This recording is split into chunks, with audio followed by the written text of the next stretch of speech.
My wife wanted to humiliate me at her boss's party, but she didn't expect me to reverse the situation and leave her stranded after announcing the shocking divorce and leaving her with nothing. It all started as a simple invitation to a formal celebration.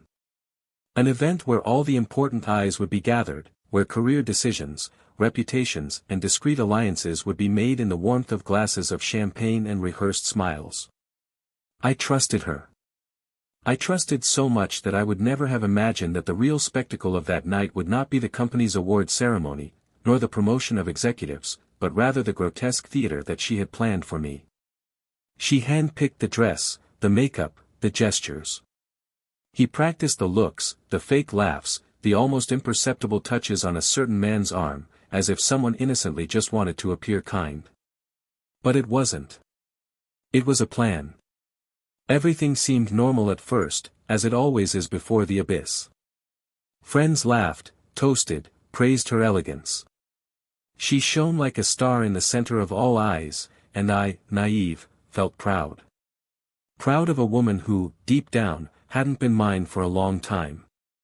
Every word that came out of her mouth that night, every sideways glance, every accidental touch of the glass, every exaggerated laugh was, in fact, a knife digging deeper into the humiliation she was planning. And the lover?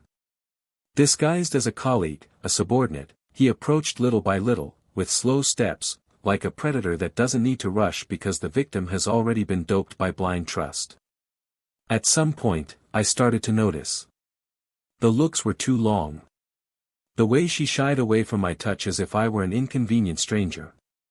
The way in which, between smiles, she belittled me in small comments disguised as jokes. Everything was carefully designed to make me look ridiculous in front of those who, in a few hours, would be decisive for the next step in my career. "Are you really going to wear that tie?" she asked in the car, just before we arrived, with a smile that cut deeper than any dagger. "I think it suits your traditional way," he whispered, letting the word drip like poison. I laughed, trying not to care. I wanted to believe it was just nervousness, some tension before an important night. How naive I was. She left me alone in the middle of circles of conversation, circling lightly, like a poisonous butterfly, whispering in the wrong ears, laughing too loudly, deliberately tossing her hair back. I watched her, an uneasy feeling rising in my stomach. What was once pride now turned into something bitter, viscous, sticky. There was something wrong. Very wrong. Until, in a specific moment that I will never forget, she crossed the room arm in arm with that man. It wasn't accidental. It wasn't random. She wanted me to see. She wanted everyone to see. And worse, he wanted me to have no choice but to accept it, smile and pretend it was normal. The final blow came with a toast. Her boss, our boss, took the stage to announce some important changes, and there, amid raised glasses, she leaned toward her lover and whispered something that made them both laugh. I saw and felt the blood boil like never before. From that moment on, something inside me died. But instead of collapsing, a new strength was born. No, I wouldn't allow her to bury me at that party. Not on that stage. Not in front of everyone. I smiled. And in that cold smile, in that perfect disguise, I began to plan the reversal. What she didn't know was that, behind the scenes of our seemingly perfect life, I had already noticed signs of betrayal for months. Suspicious messages. Sporadic departures.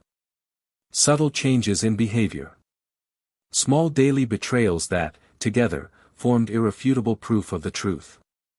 I had gathered everything. Lawyers had already been hired. The division of assets. Armored.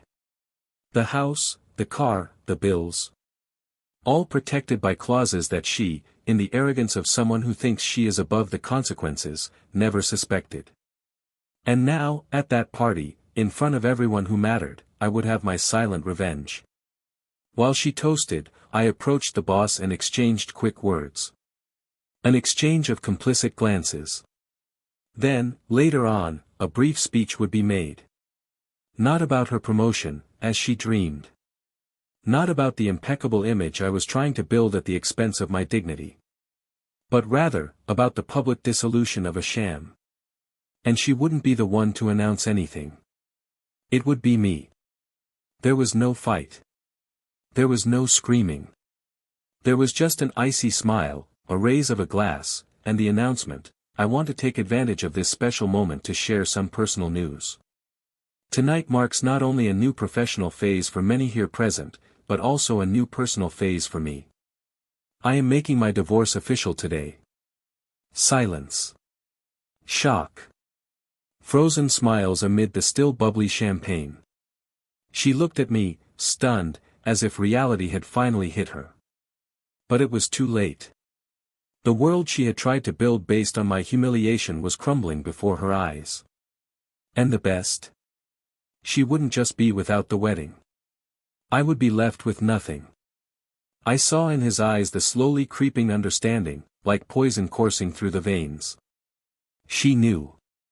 She knew that she wouldn't have a house, she wouldn't have a car, she wouldn't have access to bank accounts, and worse, she would lose her prestige, she would lose the friends who previously surrounded her out of interest. I would lose everything she had used to try to destroy me. When she tried to get closer, her voice broke. Please, we can talk, he murmured, but it was too late. There was no longer room for conversations, for excuses. The only thing left for her that night was the bitter taste of defeat. And as the party lights dimmed and people whispered in small groups, I left the room, not as a humiliated man, but as someone who had regained his dignity. That night, I learned that sometimes you have to allow someone else's mask to fall on its own. It was no longer about love, about betrayal, about pain. It was about silent justice. And there was something perversely satisfying about watching whoever tried to destroy me be consumed by their own poison. But what she never knew, what she could never have predicted, was that my revenge still had a final blow, a secret that would be revealed days later, in an unexpected meeting, where not only her pride would be shattered, but also the entire image she had built before the world. Because not all punishment happens right away. Some are refined, coldly calculated, and fall like sharp blades when the victim believes they are safe. What really happened after that night, what was yet to come, was not just her fall, but something that would forever transform the way everyone saw her, and the way she would see herself in the mirror, each morning, remembering that one wrong choice could cost her everything. And in the midst of all this chaos, destiny still had a twist in store that she, in her arrogance, could never imagine. Welcome to the channel. Here, we never support any type of betrayal. The stories you will hear are completely fictional and have a single purpose, to show how betrayal destroys lives, corrodes relationships and leaves deep scars. Get ready now to dive into an intense story, full of twists and turns and raw emotions. Take a deep breath, because what you hear next will shock you. Daniel had always been the type of man who inspired respect and serenity wherever he went. Tall, with a firm countenance but a gentle smile, he carried an aura of unshakable confidence, shaped over the years with hard work, loyalty and an almost naive faith in the people he loved. He was one of those few men who still believed that words like honor, family and true love had weight, had value. From a young age, he knew exactly what he wanted to build, a solid life, a story that could be told with pride. And in this story, inevitably, Laura emerged as the most important chapter. Meeting Laura had been, for him, like finding a safe haven after years of sailing on uncertain seas. She was beautiful in a way that attracted attention not just by her appearance, but by her presence. He had eyes that seemed to decipher thoughts and a smile that seemed to promise something that no one else could offer, a future full of meaning. The beginning of their life together was worthy of the dreams that Daniel had always cultivated. They bought a small apartment together in the city center, where each piece of furniture chosen was a silent declaration that this space would be more than just walls and ceiling, it would be a home. Daniel loved watching Laura on lazy Sunday mornings, when she walked around the house barefoot, a mug of coffee in her hands, as soft light filtered through the curtains. It was in these simple moments that he found certainty that he had made the right choice. Laura was funny in a light way, she knew how to laugh at herself and turn difficulties into private jokes that only they understood. When they fought, and, of course, they fought like every royal couple, the arguments almost always ended in long silent hugs, where no words needed to be said for forgiveness to be granted. As the years progressed, their lives became even more solid. Daniel achieved a prominent position in a multinational company, earning respect and an impeccable reputation in the market. Laura also grew professionally, working in the same company, although in a different area, which made it easier to maintain a healthy separation between personal and professional life. They became the couple that many admired at company parties and meetings, elegant, successful and seemingly inseparable. Together, they mastered the art of looking perfect. And for a long time, Daniel believed they were. Traveling for work became part of the routine. The big city demanded constant movement, and Daniel knew he needed to play the game if he wanted to secure the comfortable future he promised Laura at the altar. Every negotiation closed, every promotion achieved was, for him, a silent proof of love. With each absence, there was a renewed promise. "It's for us," he said, hugging her tightly before embarking on another tiring journey. And Laura, in her sweet and understanding way, always responded with an encouraging smile, as if saying that she understood, that she supported, that she was there, firm. But over time, the absence began to draw small voids between the two. Voids so subtle that, at first glance, they seemed irrelevant. Daniel returned tired, but happy to see her again, and Laura was always beautiful, always smiling, always welcoming. But the smile sometimes seemed to take a little longer to emerge. The hug, a little less tight. The conversations, once endless, now seemed to run into uncomfortable silences that neither of them knew how to fill. Daniel, in his almost blind loyalty, attributed everything to the natural wear and tear of time.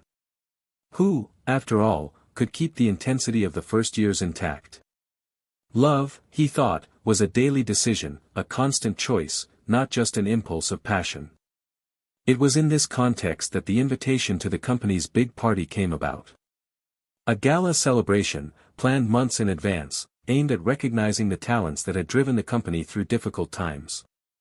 Laura had shown unusual excitement from the moment they received the invitation. She took care of every detail with an enthusiasm that Daniel hadn't seen in a long time: the dress chosen weeks in advance, the rehearsals in front of the mirror, the selection of accessories, everything orchestrated with an almost obsessive dedication. Daniel, busy as always, thought it was beautiful. He interpreted her zeal as a sign that she still cared about their image as a couple, about the prestige they had built side by side. Deep down, Daniel saw that party as an opportunity for rapprochement. A chance to rekindle the flame that, although still alive, was beginning to waver against the constant winds of routine. He imagined dancing with Laura, laughing like old times, showing the world, and himself, that what they had built was still strong.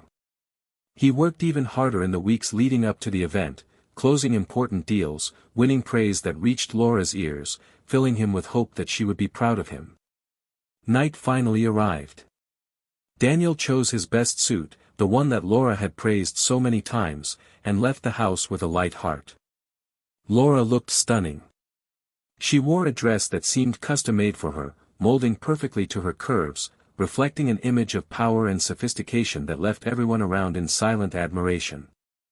Daniel looked at her with a mixture of adoration and gratitude, without realizing that, beneath the shine of that perfect image, there were cracks that his eyes insisted on not seeing. The party was stunning, held in a luxurious hotel in the city's financial center.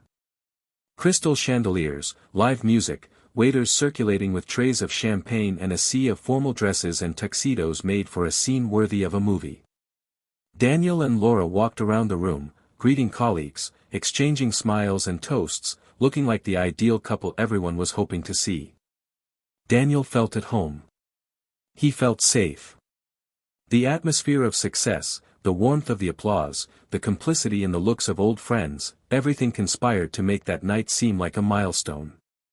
As the night progressed, Laura's small gestures began to seem strangely calculated. Small distances, averted glances, slightly more exaggerated laughter when talking to other men. Nothing too obvious, nothing scandalous. Just enough to sow an uneasiness that Daniel tried, out of loyalty to what he believed in, to ignore. In his mind, each discomfort was explained by his own tiredness, by the tension of the party, by Laura's desire to feel freer in a work environment that so often suffocated them with formalities. The boss's speech was scheduled for the middle of the night, followed by the presentation of awards and announcements of promotions. Daniel knew he had a real chance of being recognized. Her performance last year had been impeccable, and Laura knew it. It was impossible for her not to be rooting for him. This idea, this silent hope, was what kept Daniel smiling, offering drinks, greeting acquaintances, feeling the weight of the love he still carried for that woman. The woman who, for him, continued to be the best choice he had made in his entire life. No matter how small alarm bells began to ring in his mind, smiles exchanged between Laura and other colleagues, muffled conversations that ended in laughter that was a little too loud, Daniel decided to trust. It had always been like this. He didn't know how to love partially. When he loved, he gave himself whole, without reservations. For him, it was inconceivable to think that this woman, who he saw as an extension of his own life, could even consider the possibility of betraying him in any way. Loyalty, for Daniel, was as natural as breathing. As the night unfolded, an invisible tension seemed to grow between them, an uncomfortable electricity that Daniel tried to dispel with more toasts, with more attempts at light conversation, with more discreet affection. Each gesture of approach, however, seemed to encounter a subtle barrier, an invisible wall that Laura had erected, and that Daniel, in his good faith, pretended not to notice. The room, the lights, the laughter, everything began to blur into background noise as Daniel struggled to maintain his composure. The party seemed endless, and Daniel clung to the hope that when they were finally alone, when the lights went out and the dresses were put away, Laura would return to being the woman he loved. The woman who laughed at the same jokes, who dreamed the same dreams, who shared the same silences. Maybe, he thought, all of that was just his imagination exacerbated by anxiety, pressure, exhaustion from so many months of uninterrupted dedication. But what Daniel didn't know, and would soon learn, is that some masks, once erected, don't fall easily. And that certain games, once started, cannot be undone without leaving debris in their wake. What that night really had in store for him was far beyond his ability to imagine. And in the middle of that grand party, lit by golden chandeliers and empty promises, destiny was already silently writing a new chapter in its history. A chapter where love, loyalty and faith would be put to the brutal test. A chapter that would forever change the way Daniel would see not only Laura, but himself. The night progressed in an almost hypnotic manner, mixing golden glows and hushed conversations in a setting where the appearance of perfection was so carefully maintained that it almost seemed real. Daniel, still with the polite smile he had learned to wear at formal events, began to feel the emotional exhaustion build up beneath the mask he was wearing.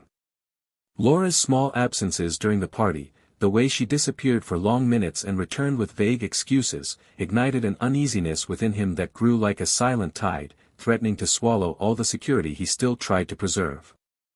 The eyes that previously found hers easily now roamed the room looking for her, without the same confidence as before, and when she found her again, there was always someone between them, an invisible barrier that Laura seemed to erect naturally. The boss's speech was approaching, and with it, the promise of recognition that Daniel wanted to share with the woman who, in his eyes, had been his most faithful partner.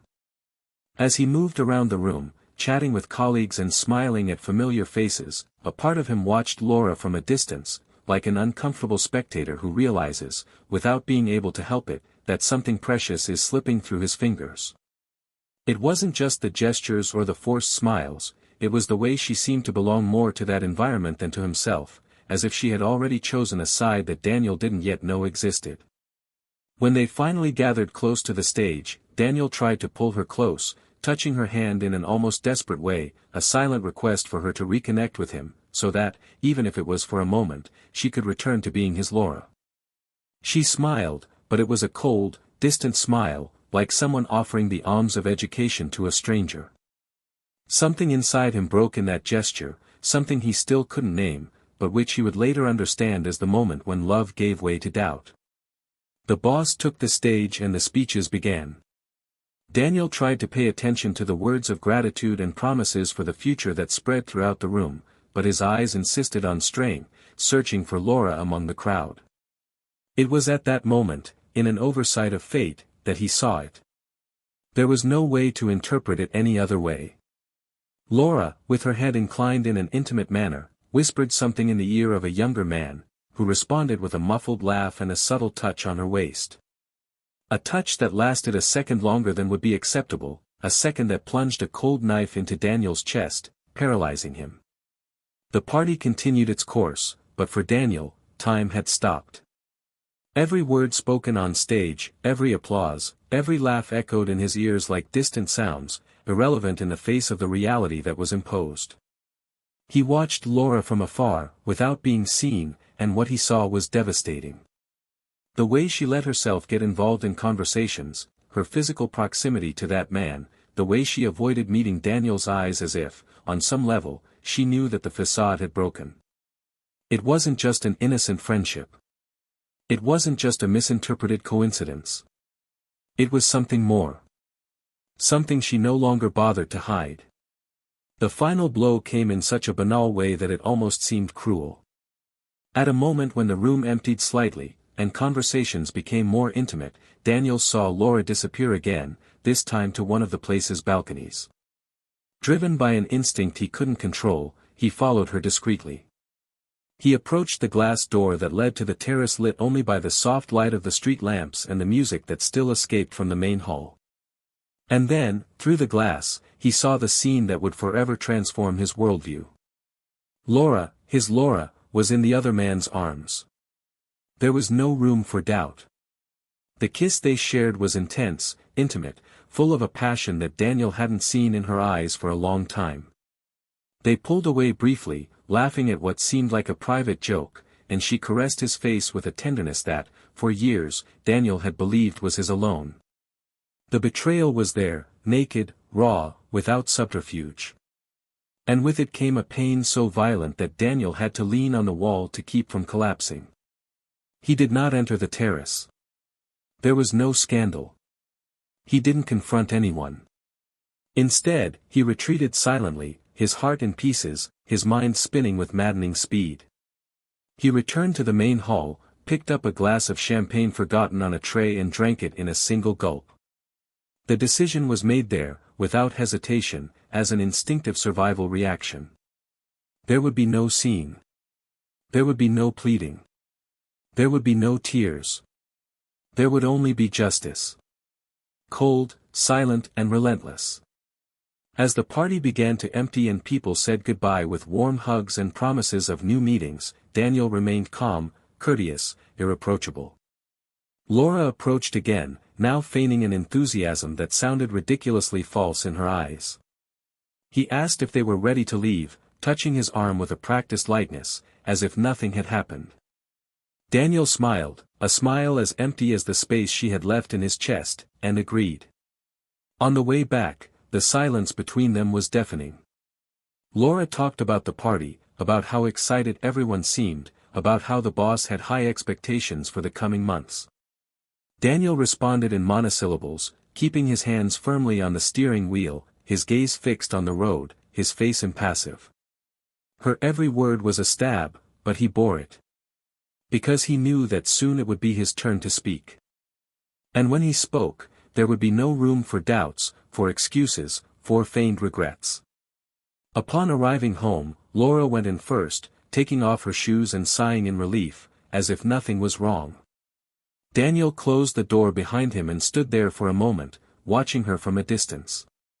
Watching the woman he had loved above all things, now reduced to a stranger he could barely recognize. Her every gesture, every smile, now seemed like a grotesque farce, a poorly staged play. He went upstairs without saying a word, left his jacket carefully on the hanger, took off his shoes and sat on the edge of the bed, feeling the weight of the world on his shoulders. Laura appeared at the bedroom door shortly afterwards, looking at him with an indefinable expression, a mixture of nervousness and expectation. Perhaps, In some corner of her consciousness, she knew that something had changed, that the man sitting in front of her was no longer the same man who had admired her at the altar years ago.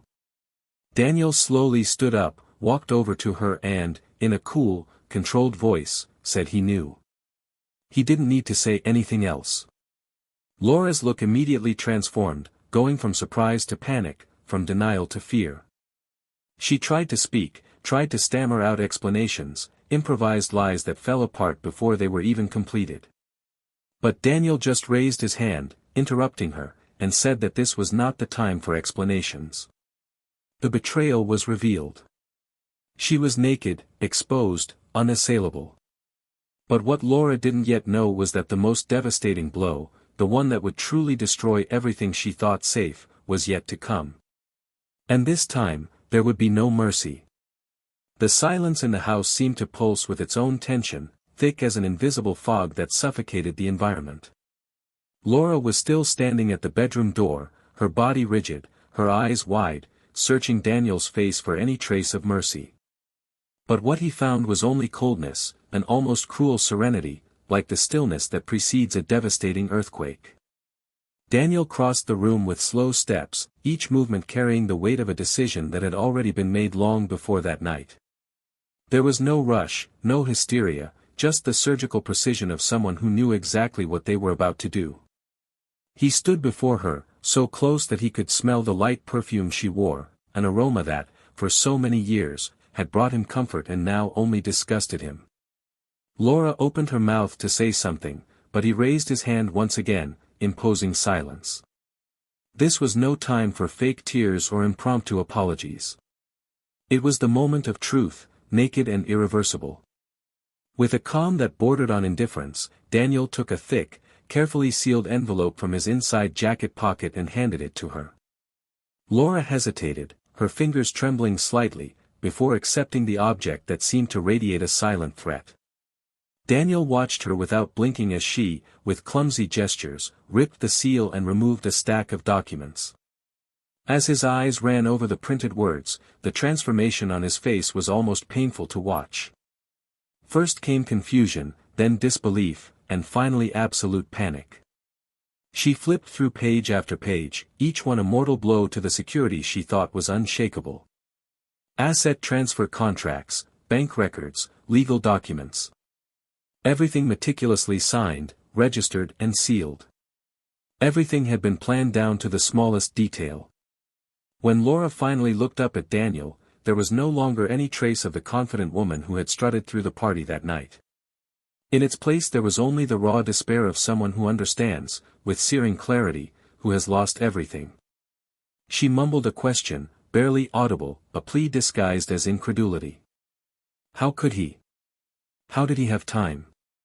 How could she, so cunning, not notice anything?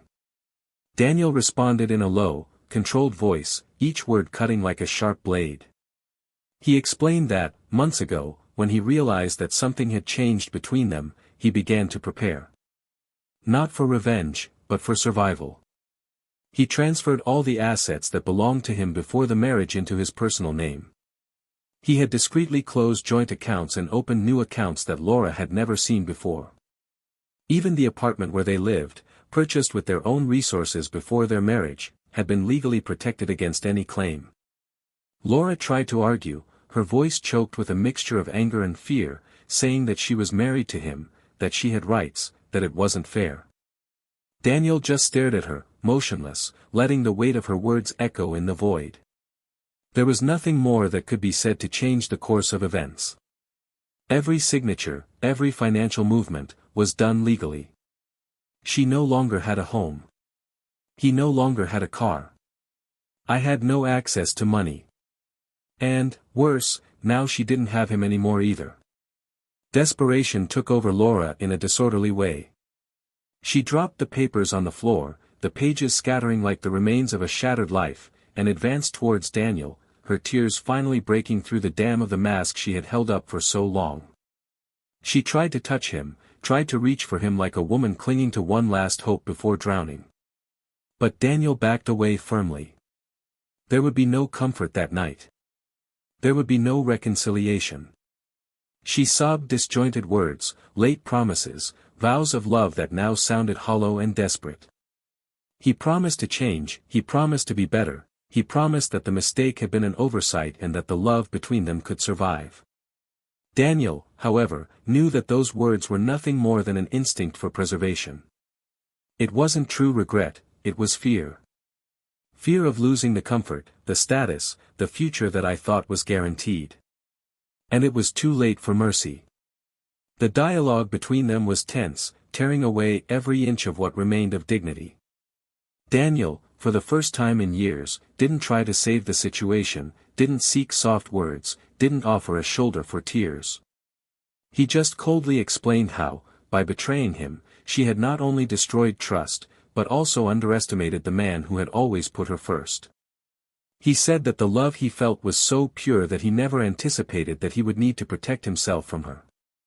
But now, faced with irrefutable evidence of betrayal, his innocence had died once and for all. Laura fell to her knees on the floor, her hands trying to collect the scattered documents as if she could somehow patch up the irreparable. But the symbolism was clear. What had been broken could no longer be glued together. Daniel remained there for a few more moments, observing the ruin of the woman who was once his entire world, feeling a sadness so deep that it almost paralyzed him. It wasn't pleasure he felt seeing her in that state. It was mourning. I fight for what they had been, for what they could have been, and which was now nothing more than a bitter memory. The night remained silent outside, indifferent to the silent tragedy unfolding within those walls. Daniel knew this was the end of an era. That, from then on, he would walk alone for a while, carrying scars that would shape him forever. But he also knew, with a cutting certainty, that it was better this way.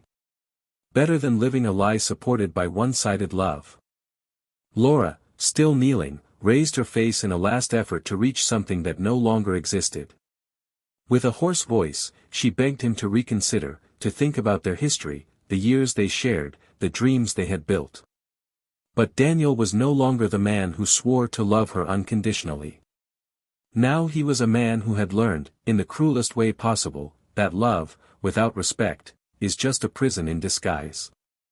He turned around, leaving her alone in the room that no longer meant anything. He took a small suitcase that he had prepared earlier, with some clothes and essential documents, and went downstairs without looking back. Every step was a bitter release. When he reached the door, he hesitated for just a second, allowing himself one last breath before stepping out into the cold night. From the outside, the world looked cruelly the same, as if nothing had happened. But inside him, everything had changed. The life he knew was over. And before him, a new path opened up, uncertain and lonely, but, for the first time in a long time, genuinely free. What Daniel still didn't know was that destiny, capricious and relentless, still had surprises in store for him that not even he would be able to predict. A new chapter that would begin before the sun rose again, bringing with it not only new challenges, but also a redemption he never dared hope for. Daniel walked aimlessly through the silent streets, carrying only a small suitcase and a dull fury that seemed to eat away at his bones from the inside.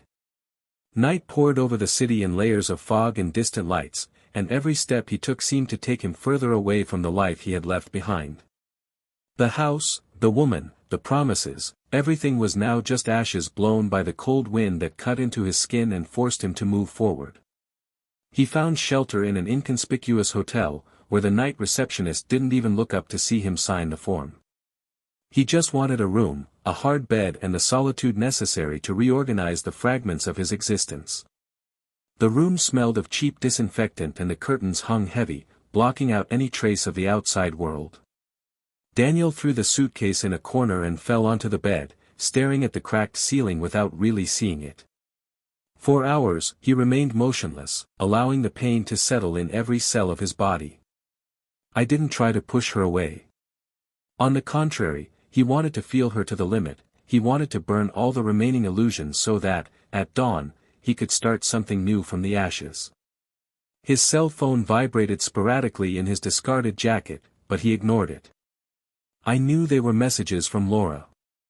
She knew they would be pathetic attempts to rebuild a bridge that she had dynamited with her own hands. When morning finally broke the darkness, Daniel took a quick shower, put on the same rumpled clothes and, without eating, left the hotel. There was still something to be done, something that needed to be concluded definitively. He went to his lawyer's office, a building with an old facade and silent corridors, where the coldness of the surroundings seemed to match perfectly with the new phase of his life. The meeting was brief. Daniel wanted all documents to be delivered to Laura that same day, without further delays.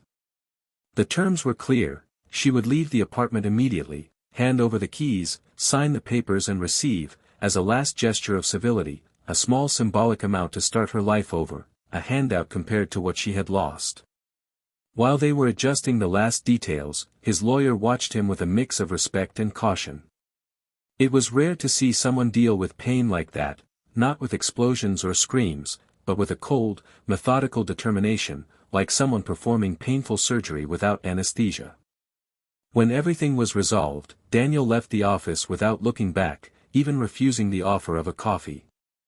On the street, life seemed to continue its course indifferent to the intimate tragedy that had consumed its story. Hours later, back at the hotel, the cell phone bell rang insistently. This time, he answered. On the other end of the line, Laura's nervous voice asked, almost begged, for them to meet. Not at home, not in the office, but in a discreet cafe, away from the judgmental eyes that were beginning to turn on her. Daniel hesitated for a moment, wondering if there was anything else worth saying, but deep down he knew that this meeting was necessary. A no-turns-off ending. The cafe chosen was small, with soft lighting and isolated tables. When he arrived, Laura was already there, sitting in a corner, hugging a cup as if it were the last anchor that kept her from sinking for good. It was unrecognizable. Without the impeccable makeup, without the elegant clothes, just a devastated woman trying to hold on to what could still be saved. Daniel sat across from her, maintaining a distance that was both physical and emotional. The first to speak was her. His voice was a mixture of pleading and despair, without the arrogance and haughtiness that once characterized his every gesture.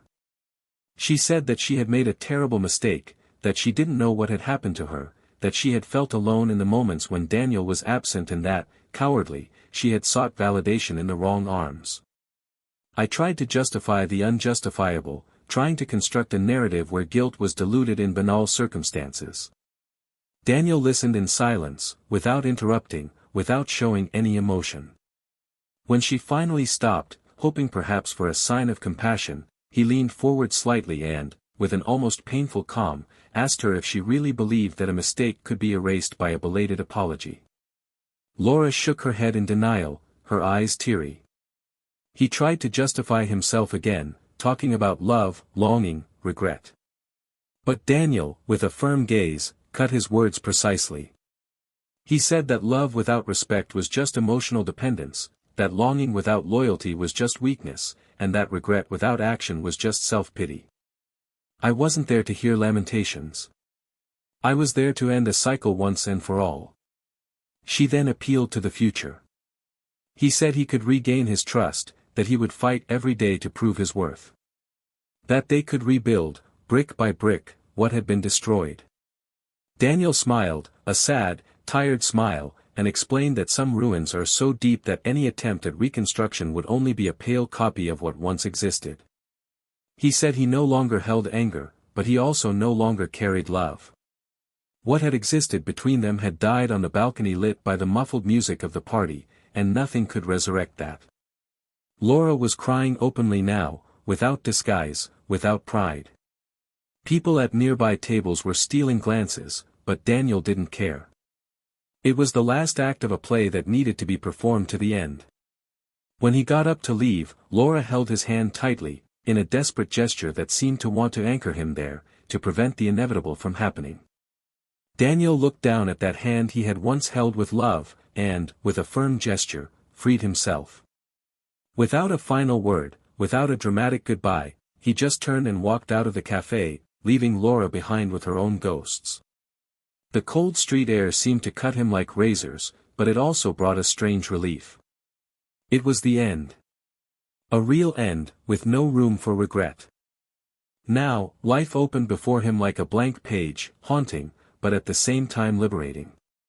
The phone in his pocket vibrated again, this time with a message from an unknown number. When he opened it, he found a simple text: "Thank you for everything. A new beginning awaits you." There was no signature, but Daniel knew it was from someone in the legal office, confirming that the entire process had been officially completed. He walked through the still-awake city, taking in the smell of wet asphalt, the pale lights reflected in closed shop windows, the distant murmur of cars passing by. Each step seemed to dissolve some of the pain, replacing the emptiness with raw determination.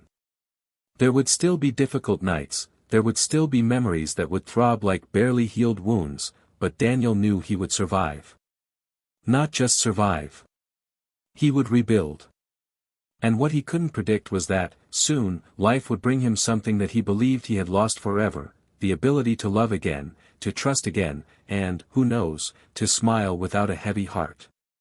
But this, of course, was a story that only the future would reveal. The night Daniel left Laura behind at the cafe now seemed like a distant echo, a gray memory amid the succession of silent days that followed.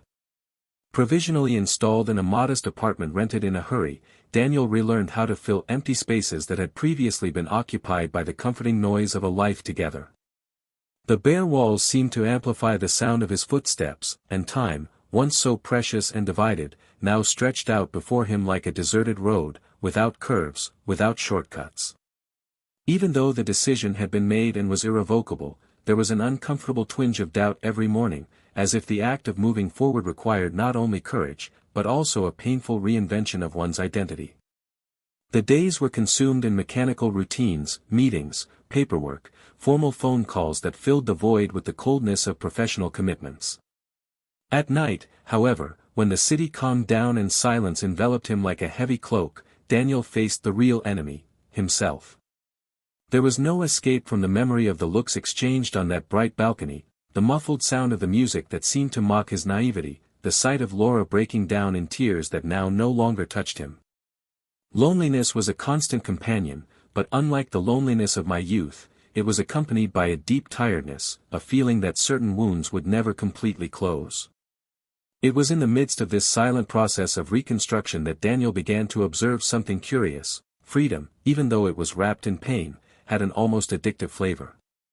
Being able to wake up without other people's expectations, without social masks imposed by a failed relationship, brought an unexpected lightness. Laura's absence, which at first seemed like an amputation, gradually revealed itself as a cure for an illness that he had learned to carry as normal. For the first time in many years, Daniel could hear his own thoughts without the noise of distrust, of the constant need to please, to be present to someone who, deep down, hadn't seen him for a long time. However, along with this liberation, a moral dilemma arose that Daniel could not ignore. In moments of deep reflection, he questioned whether he had been fair in his coldness, in his relentless determination to cut any bridge. Laura had made mistakes, yes, serious and unforgivable mistakes, but he had also, on some level, withdrawn emotionally without realizing it, leaving spaces that were filled in ways he now detested. He wondered if he could have done something differently, if he could have fought harder, if, somehow, they were both victims and executioners in equal measure. This doubt slowly eroded the serenity he was beginning to build, preventing him from fully resting in the comfort of righteous anger. As I struggled with these thoughts, life didn't stop. Meetings became more demanding, the inevitable social commitments began to return, and Daniel, although reluctant, found himself forced to participate in corporate dinners, charity events and business meetings. At one of these events, Sophia was introduced, a lawyer specializing in mergers and acquisitions, invited to advise the company on a new international expansion. Sophia was the opposite of Laura in almost every aspect: reserved, pragmatic, with a cutting intelligence and a discreet elegance that did not demand attention, but inevitably won it. Daniel, at first, kept his distance. The pain was still too fresh, and the mere idea of allowing another person into the fragile space he was beginning to rebuild was frightening. But Sophia, without rushing and without explicit intentions, became a constant presence, first in meetings, then in casual conversations, until, almost without realizing it, Daniel found himself laughing genuinely for the first time in a long time. There was something about Sophia that disarmed him, not because she tried, but precisely because she didn't try. There were no games, no strategies, just honest company, no emotional demands disguised as affection. Even so, Daniel resisted. Each gesture of approach was followed by an internal barrier, an almost irrational fear of repeating the same mistakes, of giving away one's trust again only to see it trampled on. Sophia, perceptive, didn't pressure.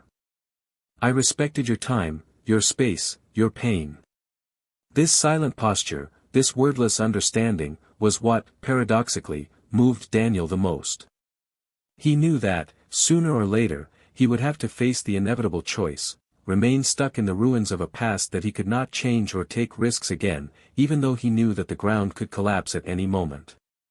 The weeks dragged on at this delicate pace until, one gray afternoon, Daniel received an unexpected message. It was Laura's. Very short, blunt: "We need to talk. It's important." Against his better judgment, Daniel felt curiosity ignite like an uncomfortable spark. He didn't respond immediately. He spent the entire day mulling over the message, pondering whether it was worth reopening wounds that were still bleeding in silence. At the end of the night, however, restlessness overcame prudence. He sent a laconic response, arranging a meeting the next day, in a public, neutral place, where he could better control the outcome of whatever that was. The reunion was disconcerting. Laura looked even more dejected, carrying on her face the marks of sleepless nights and internal battles that he no longer had any interest in knowing. They sat facing each other, the initial silence so thick that it seemed to absorb the sounds around them. Laura was direct. She said she didn't want to ask for anything, she didn't want to discuss the past, but that she needed to confess something that had been tormenting her since the day everything fell apart.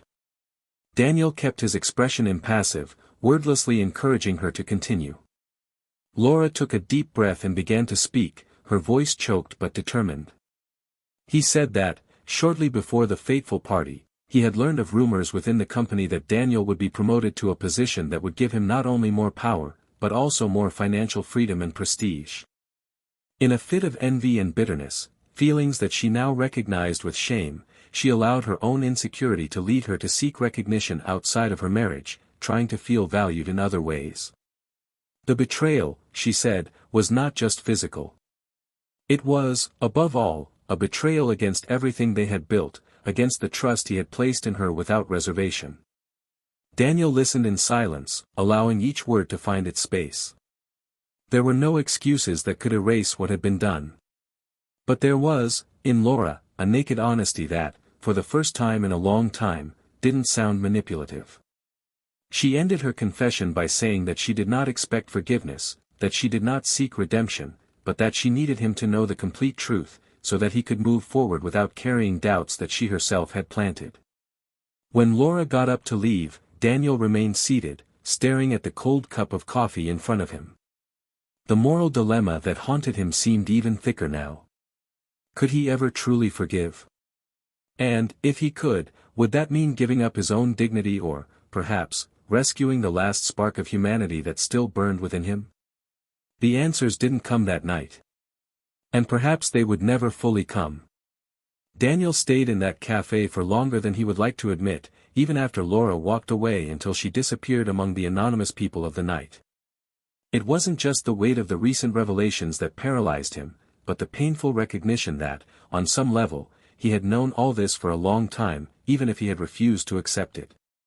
It was as if the truth, now exposed in a raw way, had been just the final blow in a slow sequence of internal deaths that he had experienced over the last few months. When he finally stood up, the city seemed to have changed around him, the lights colder, the streets wider, the voices more distant. As if, upon closing such an important cycle in his life, the world itself demanded that he be someone else, someone he didn't yet know how to be. In the following days, Daniel dedicated himself with almost military discipline to rebuilding his routine. He moved apartments to a more cozy space, this time with huge windows that let the sun invade the living room without asking for permission. He left the sober furniture behind and, for the first time, chose vibrant pieces, modern paintings, colors that would previously have seemed exaggerated, but which now represented, almost unconsciously, the need for life, movement, the future. At work, his performance, which was already praised, reached even more impressive levels. It was not ambition that drove him, but the urgent need to prove to himself that he was capable of being reborn from his own ruins. Sophia remained present, always respecting the pace he needed, offering light conversations when the silence seemed overwhelming and listening attentively when, without realizing it, Daniel began to talk about himself, about life, about his interrupted dreams and about the still timid possibilities that were visible on the horizon. With her, interactions came without demands, without suffocating expectations, just sincere company, like a discreet lighthouse in the midst of the fog that still hovered over her days. It was during a casual dinner, without any romantic pretensions, in a small restaurant, hidden among the alleys of the old part of the city, that Daniel noticed something change within himself. Sophia talked about literature, about travel, about little pleasures that he had forgotten existed. There was a joy contained within her, a discreet passion for life that contrasted violently with the weight that Laura had been carrying lately. In an unguarded moment, Daniel watched her smile, and in that smile he saw neither promises nor emotional debts, just the simple beauty of someone whole, someone who wanted nothing from him other than what he was willing to offer. This realization, however, sent him into a spiral of fear. Even though he felt a genuine desire to move forward, even though Sophia's presence brought him a peace that he no longer knew was possible, a part of Daniel resisted with all his strength. It wasn't Sophia's fear. It was fear of himself. Fear of repeating patterns, of ignoring signs, of giving in again only to be torn apart. And it was in this internal dilemma, in this silent battlefield between the desire to start over and paralyzing fear, that Daniel spent the following weeks, struggling to find a balance that seemed even remotely fair to himself. One day, after a long meeting at work, Sophia approached, suggesting coffee.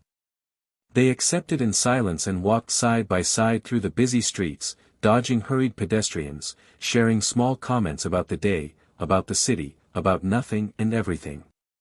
When they finally sat down at a table in a small bistro, Sophia, with the serenity that was peculiar to her, looked Daniel in the eyes and, with disarming honesty, said that she didn't expect anything from him, that she knew what he had been through, that she understood his fears, but that she also knew that life didn't wait forever for us to be ready to live it. Daniel didn't respond immediately. He watched the steam rise from the coffee cup between them, as if he could find the answers he was looking for there. After a few minutes, he looked up and, in a hoarse voice, confessed that he didn't know if he was capable of offering her what she deserved. That there were days when he could barely deal with his own ghosts, let alone make room for someone new. Sophia smiled, not with pity, but with understanding, and said that maybe love, true love, wasn't about being ready, but about having the courage to try, even carrying the scars of what we were. Those words echoed inside him long after they said goodbye that night. It was strange how sometimes what we fear most is also what we desire most. Daniel knew that if he continued to feed only fear, he would end up living a gray life, without risks, but also without colors. And he didn't want that. No more. I wanted to feel, I wanted to laugh again, I wanted to look at someone and not just see the reflection of past pain, but the possibility of something new, something clean. It was then that, on a golden late afternoon, after weeks of hesitation, Daniel decided to take a step that, although small, represented a giant leap for himself. He invited Sophia to dinner, this time not as co-workers, not as occasional friends, but as two people willing to discover, without haste and without fear, what could happen between them. When she accepted, with the same lightness with which everything about her seemed to happen, Daniel felt a wave of relief and expectation that he hadn't experienced in a long time. Dinner was simple, far from the luxurious restaurants he and Laura used to go to. They chose a welcoming place, with live music and homemade dishes, where they could talk without formalities, without the pressure of the roles they used to play in the world. They laughed at old stories, exchanged unpretentious confidences, shared comfortable silences that, instead of being embarrassing, seemed to seal invisible pacts of trust. When the night ended and they walked together to the car, Daniel, with an impulse that he didn't try to repress, held Sophia's hand. I didn't say anything. They didn't need words at that moment. The gesture, small to anyone looking in from the outside, was, for him, the silent proclamation of a new hope. Sophia shook his hand back, with a calm smile, and they continued walking along the sidewalk lit only by the dim lights of the streetlights, as if the city itself was conspiring to bring about this rebirth. Upon arriving home, Daniel sat on the sofa, letting the bittersweet feeling of starting over come over him. It wasn't an explosion of easy happiness, nor the artificial euphoria of impulsive beginnings. It was something more solid, more real. Something that, he knew, would require courage, patience and, above all, a willingness to accept that the pain of the past would be part of him forever, but that it no longer needed to define who he was. The moral dilemma that haunted him, the doubt about forgiveness, about the possibility of trusting again, still existed. But now, at least, I knew I didn't need to have all the answers at once. Maybe life was exactly that, a constant walk between doubts and certainties, between falls and new beginnings, between losses and reunions. And, for the first time in a long time, Daniel was willing to walk, even without guarantees, even with fear still whispering in his ear. Because, in the end, living was exactly that, taking risks again, loving again, trusting again, even after having been torn apart. Time advanced like a silent tide, slowly erasing the marks of a story that, for a long time, Daniel had believed to be eternal. Months have passed since that night when Laura, in tears, revealed the last truths hidden in the shadows of the past. And although the wound still left visible scars on his insides, Daniel now walked in a world where every step was no longer guided by pain, but by a genuine desire to live authentically. Sophia, by his side, was not a rushed replacement, but a slow, solid construction of something that respected what had been lost, without trying to ignore the depth of what had been destroyed. Laura's life followed a very different path. Without the protection and comfort Daniel had provided her for years, she faced a harsh reality she wasn't ready to face. Without the social support that previously came with her status, without the money that supported her whims, she saw doors close brutally. The lover who, for a few months, seemed to be an outlet for her frustrations, disappeared in the same way he appeared, without explanations, without promises. The dazzle of a quick fling was replaced by public shame, and Laura found herself isolated, judged by once loyal friends now eager to move away from the shame she represented. He tried to start over, it's true. She sent out resumes, participated in interviews, but the stain on her reputation preceded her everywhere. Whispered comments, dirty looks, doors that closed before she could even explain. Laura, who once walked with her head held high in gilded halls, now struggled to maintain her dignity in temporary jobs, where she was just one of many.